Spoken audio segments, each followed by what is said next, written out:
Welcome to part 2 of Spreadsheet References, where we're going to dive deeper into absolute and relative references. Everything in this episode also applies to Google Sheets.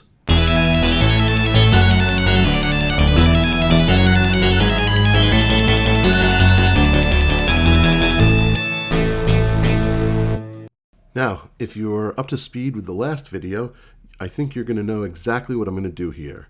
So here we've got the hours of our consultants, or whatever.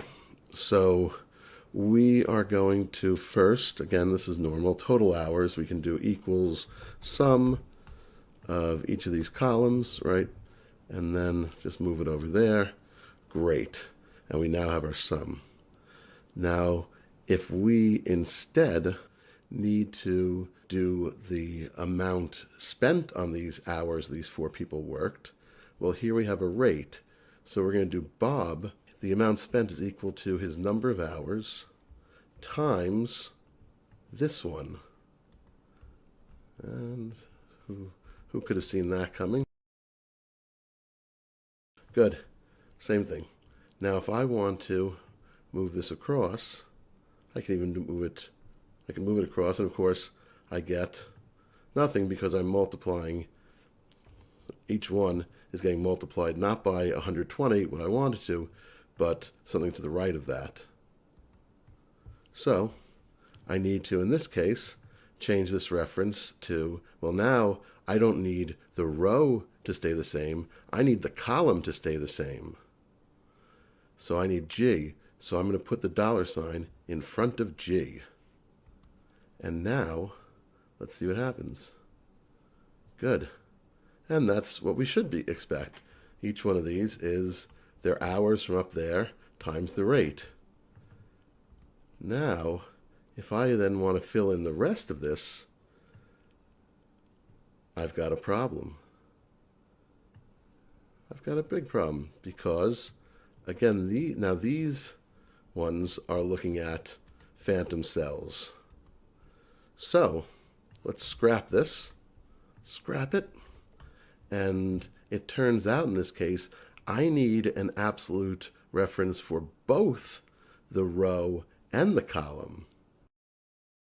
So I need, wherever I go, changing rows or columns, I still needed to multiply it by this cell. So I'm going to do $G, $9. And now this is a totally absolute reference, both by row and by column, this rate here. So now, if I want to, there we go, that looks good. Now I want to drag this whole thing down. There we go. And this is what I'd expected.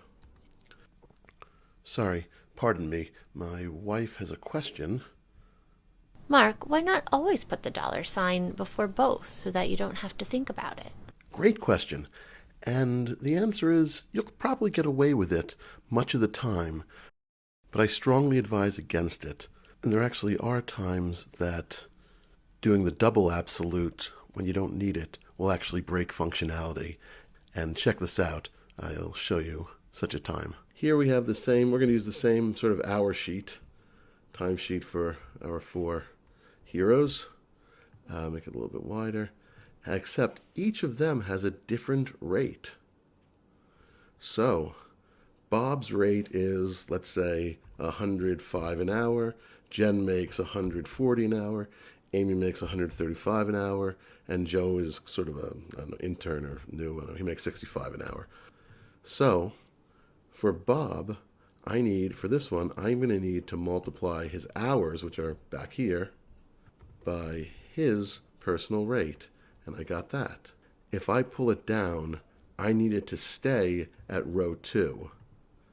So I'm going to put a $ for row 2 so that the rows are absolute.